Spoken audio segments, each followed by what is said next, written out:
Hola, ¿qué tal? Hoy vamos con la siguiente reseña del canal, esta vez sobre la novela Océano Mar del italiano Alessandro Barico. Lo primero, hablar un poco sobre el autor. Alessandro Barico es un escritor, dramaturgo y periodista italiano que además es diplomado en piano. Su primera novela, que no está traducida al español todavía, es Castelli di Rabia, que se publicó en 1991 y 2 años después publica la novela de la que vamos a hablar hoy, Océano Mar, que ya está traducida y que se encuentra sobre todo en Anagrama, para de ahí, en 1996, publicar la que muy probablemente es su novela más famosa en el mundo hispanohablante, que seguramente es por la que muchos de ustedes conocen a este autor, Seda. Además de esto, va a tener otras novelas como Emmaús, Mr. Wayne o Tres veces amanecer. Y como dato curioso, Barico también es diplomado en piano. Tiene un doctorado honoris causa por la Universidad de San Martín que se le concedió en 2017 y por la novela de la que vamos a hablar recibió el premio Viareggio Repacci. Ahora, Océano Mar es una novela verdaderamente fascinante y por eso quería empezar leyéndoles un fragmento de uno de los primeros libros, porque está dividido en tres. ¿Y qué nos dice este fragmento? Se podría pensar en una mujer respetada, amada, madre, mujer, por una razón cualquiera, enfermedad, llevado a un mar que en caso contrario nunca habría visto y que ahora es la clave de su curación, clave inmensa en verdad, que ella mira y no comprende.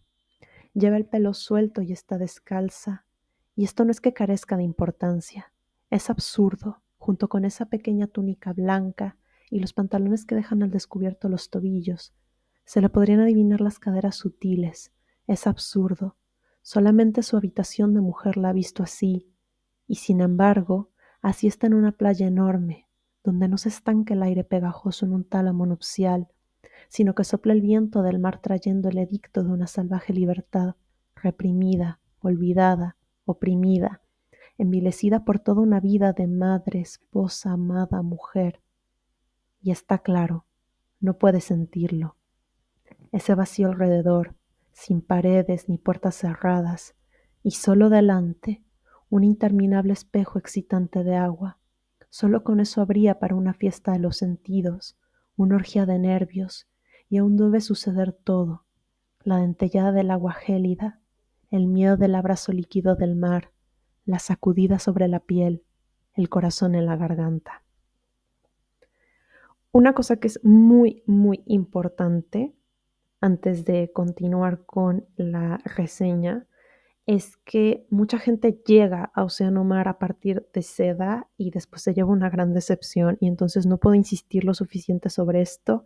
Son dos novelas completamente diferentes. Sí que hay algunos rasgos estilísticos compartidos porque es el mismo autor, como puede ser la elegancia, algunos motivos, sobre todo esta obsesión temática tan fascinante que tiene Barico por las texturas, una prosa exquisita, elegante, muy sobria, muy limpia, que coquetea en muchos momentos con la lírica, pero a diferencia de Seda, que es una novela muy pausada, con una línea accional muy sencilla, Océano Mar es una novela con una carga filosófica muy potente, es una novela muy experimental, no tiene esa linealidad narrativa que va a caracterizar a Seda, y Océano Mar es una novela que por momentos se estanca en la acción. O sea, hay momentos en que lo que tú tienes son largas oraciones de los personajes, oraciones como rezos, o vas a tener monólogos internos, pero no hay historia como tal. Y entonces tener mucho cuidado en querer buscar como una continuación de Seda, porque nos vamos a encontrar con otro tipo de texto. Ya con esto en consideración, podemos pasar con la reseña como tal. Océano Mar es una novela que se va a caracterizar por, me atrevería a decir, un realismo mágico en el tratamiento de los temas. Tiene un tono que es sumamente onírico, evocativo, muy sensual, atrayente e incluso seductor. Es una novela coral, va a tener algunos personajes principales y va a estar oscilando la voz narradora y la perspectiva entre todos estos personajes que son Elizabeth, que es una noble que tiene un padecimiento que hace que le aterre morir y que tiene que ir a curarse al mar por sugerencia del padre Plug, que sería el siguiente personaje. De ahí vamos a tener a la dupla de Plasson y Bartleboom. Uno es un pintor que está obsesionado con los ojos del mar y el otro es un investigador que lo que quiere es encontrar el límite del mar dentro de un proyecto mucho mayor, que son los límites de todo lo que hay en la naturaleza. También vamos a tener el personaje de Anne de Veria, o Anne de Veria, no sé cómo se pronuncia, que es una mujer que padece la enfermedad de la infidelidad y entonces su marido la recluye a ver si se cura. Y por último, y el que me atrevería a decir que es el más destacado dentro de todos estos personajes, el que da sentido a toda la historia, el misterioso Thomas, que va a convocar accidentalmente a todos estos personajes en la posada Almayer, que es uno también de los elementos vertebradores, una posada que está frente al mar, y cuando todos estos personajes se encuentran, vamos a ver cómo están conectadas sus historias. La novela también está dividida en 3 libros, que son el primero, La posada Almayer, el segundo, que me parece el mejor por mucho, El vientre del mar, y por último, Los cantos del retorno, que en total estos 3 libros nos van a dar 17 capítulos. Ahora, como comentaba un poco al compararla con Seda, Océano Mar es una novela sumamente experimental en términos del lenguaje y en términos de la estructura. Ya mencioné que tiene muchos cambios de focalización o de perspectiva, que va a tener cambios en el narrador, también va a tener mucha mezcla de géneros literarios. Por momentos tenemos partes de lírica, poesía pura, la narrativa, tenemos algunos fragmentos de ensayo e incluso unas mini obras de teatro, que esto se traduce también por la experimentación en una alteración en la sintaxis. Tenemos muchas frases que se repiten, otras que quedan incompletas y que el lector tiene que llenar esos vacíos. Y bueno, esto suma a la complejidad de lectura. A mí me parece que le enriquece un montón, pero sí también que es cierto que es una novela que te exige mucho como lector. En cuanto a los dispositivos literarios, la verdad es que es una novela cargadísima de cosas para analizar.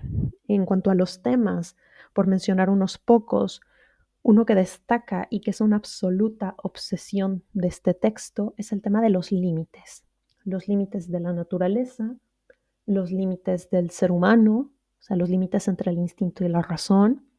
También está obsesionada con el tema del destino en oposición a la libertad, hace constantemente estas preguntas a través de los personajes de si está todo escrito o si nosotros somos dueños de nuestras vidas, de qué tanto es que las cosas están llamadas a ser de una manera y no de otra. Y también otra cosa que va a obsesionar esta novela, que es una cosa sobre la que refleja o reflexiona muchísimo, diría que incluso de forma existencialista, es el tema de la trascendencia y el sentido de vida. Si es posible en un mundo tan inmenso, en un tiempo tan largo, verdaderamente hacer una huella significativa y dejar testimonio de nuestra existencia. Estos serían como los temas más fuertes, pero bueno, también vamos a ver que trabaja el tema del miedo, del amor, la oposición entre la naturaleza y la sociedad, cómo es que chocan o cómo es que se retroalimentan la una a la otra. También este trabajo que es muy característico de Barico sobre el tema, sobre la pasión, y esto por mencionar algunos. Sobre los motivos o cosas que se repiten y que alimentan el tratamiento de estos temas, es una novela sumamente sensual, eh, explota y trabaja de una manera verdaderamente deliciosa todo el tema de las texturas, que también es un rasgo muy característico de Barico. Tenemos momentos que son deliciosos, donde nos habla sobre el toque de la mano, sobre la carne de la persona deseada, el calor, la, la voluptuosidad de esa carne. También nos habla de la seda, que es una cosa que se va a repetir o que se está adelantando a la siguiente gran novela que publica Barico. este raspar sobre la piel, estos sonidos tan deleitosos que hace. El mármol también es una textura que está muy presente, la madera, la arena, y la verdad es que es exquisito de leer. Hay momentos casi como que el libro te acaricia. Vamos a ver también que se repite el motivo del creador, o sea, del pintor o del autor, que trata de hacer un ejercicio de entender si Dios existiera, cómo es que creó todo lo que existe, y que al mismo tiempo este creador humano reflexiona sobre esto que ya les mencionaba, de si estas obras que está haciendo, que quieren abarcar una cosa infinita, mucho más grande que cualquier vida humana, pues tienen algún tipo de sentido. Otra cosa que se repite mucho en la novela es el tema de la búsqueda. Por lo menos la mitad de los personajes principales están buscando a algo o a alguien, aunque a veces no sepan ni quién es. Bartleby, por ejemplo, está buscando una esposa y le escribe unas cartas bellísimas, pero todavía no la conoce. Y la contraposición o en complemento, vamos a tener que otros tres personajes encuentran o se encuentran precisamente en este lugar de la posada Almayer. Y bueno, que encuentran su complemento amoroso, esa persona a la que han deseado y amado de forma insospechada, sentido, encuentran su lugar en el mundo, encuentran su identidad, quiénes son, y esto lo hace con un juego muy interesante con unos niños muy misteriosos que están en la posada. Esto por mencionar algunos temas. De todos, uno que a mí diría que me pareció el mejor y que el libro lo trabaja de una forma espectacular es el de los límites entre lo humano y lo animal, entre el instinto y la razón, en qué momento el ser humano pierde esa capacidad racional y se entrega a sus instintos más primarios. Y esto lo vamos a ver en el libro 2, en El vientre del mar, donde nos cuenta la historia de Thomas, que en muchos sentidos es el eslabón o es el eje que orquesta toda la novela. Y bueno, muy sintéticamente, Thomas, antes de conectar con los personajes de la posada Almayer, era un marinero, y durante una travesía en la que su barco se queda encallado, pues tienen que dividir a la gente en diferentes balsas, y él se queda en una balsa que está varada en medio del mar con muchos otros sobrevivientes. Y es sumamente angustioso, pero al mismo tiempo está tan bien escrito que es casi como una trampa en la que tú caes con Thomas, porque la balsa es una trampa, los van a abandonar. Esa es la decisión que se había tomado desde el principio, pero los que están ahí no lo saben.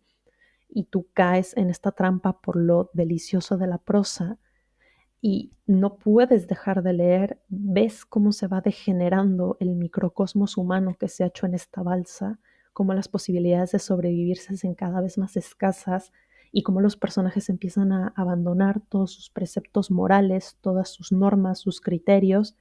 Y aunque sabes que te aproximas a una tragedia, algo verdaderamente terrible, no puedes dejar de leer de lo bien que está escrito. Este es uno de estos pasajes, este es uno de estos momentos donde la narrativa y la lírica se mezclan, y pues me gustaría leerles un fragmentito nada más como para que se hagan una idea. Lo primero es mi nombre, lo segundo esos ojos, lo tercero un pensamiento, y lo cuarto es la noche que se acerca. Nubes sobre la luz de la luna, horrible oscuridad, ruidos solamente, es decir, gritos y lamentos y plegarias y blasfemias, y el mar que se levanta y empieza a barrer por todas partes aquel amasijo de cuerpos. Solo queda sujetarse a lo que se pueda, una cuerda, los tablones, el brazo de alguien, toda la noche dentro del agua, bajo el agua. Si hubiera una luz cualquiera, esta oscuridad es eterna e insoportable el lamento que acompaña cada instante. Pero un momento, recuerdo, bajo el golpe de una ola imprevista, muro de agua, recuerdo, de repente el silencio, un silencio escalofriante, un instante, y yo que grito, y que grito, y que grito. Lo primero es mi nombre, lo segundo esos ojos, lo tercero un pensamiento, lo cuarto es la noche que se acerca, lo quinto son los cuerpos destrozados, atrapados entre los tablones de la balsa, un hombre como un pelele colgado de un palo que le ha atravesado el tórax y que lo mantiene ahí, oscilando según la danza del mar, a la luz del día que descubre los muertos inmolados por el mar en la oscuridad. Los separa uno a uno de sus orcas y al mar, que los ha atrapado, los restituyen. Mar por todas partes, no hay tierra, no hay nave en el horizonte, nada. En cuanto a los símbolos, que sería el último dispositivo literario a comentar, vamos a tener muchísimos, me atrevería a decir incluso que demasiados, y que algunos no se trabajan con suficiente continuidad. Uno de los más notorios, porque es el primero, es con el que abre el texto, va a ser el trazo, sea del pincel o sea de la pluma, que es esta referencia al creador, al hombre que trata de encontrar su lugar en el mundo, que está buscando su sentido y que busca dejar su huella. También otro símbolo que es bastante recurrente van a ser unos niños que viven en la posada. La posada Almayer no tiene un adulto que la gestione, sino que tienen unos niños ahí que tienen unas personalidades muy estrambóticas, muy misteriosas y que van a ser reflejo y al mismo tiempo la condensación de la personalidad de cada uno de estos personajes principales. Entonces cada uno tiene como su niño que aparece en momentos muy clave, que se comunica de forma muy críptica, pero que le dice frases que son sumamente iluminadoras al personaje.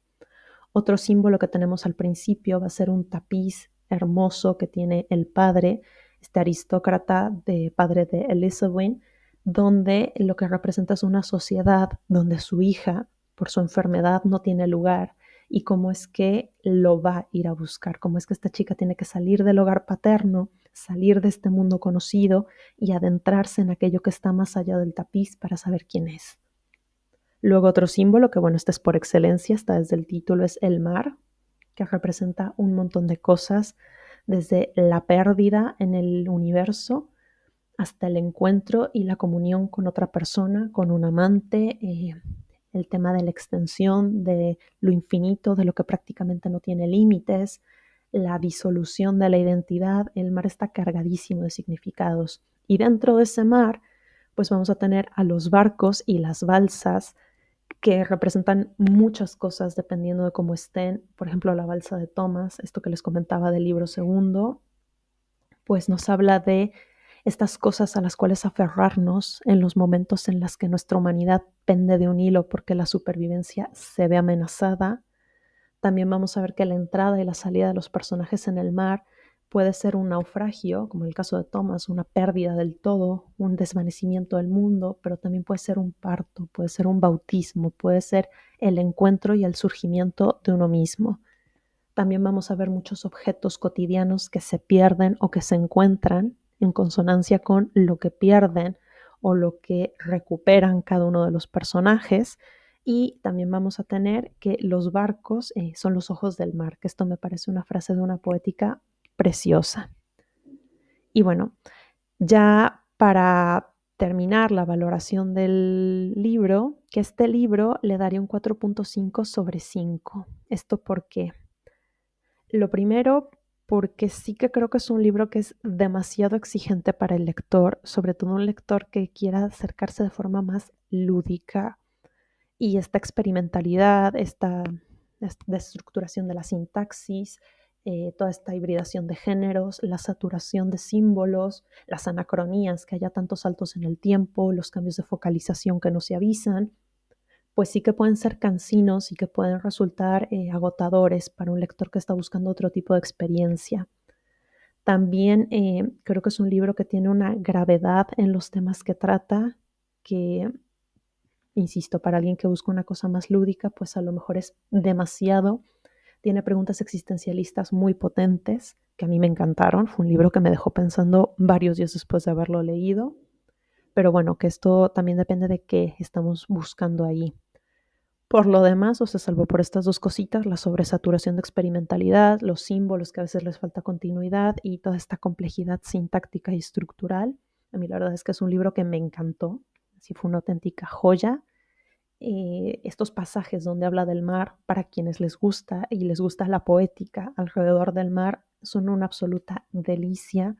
Son pasajes que puedes leer una y otra vez con un ritmo y una sensualidad asombrosa. También este tema de las texturas tan característico de Barico es que a mí el libro lo palpaba y lo disfrutaba muchísimo, sentí unas atmósferas muy vivas, lo cual no quita que cuando llegué al capítulo 2 o al libro 2 más bien, que las texturas eran otras, la pasé bastante mal.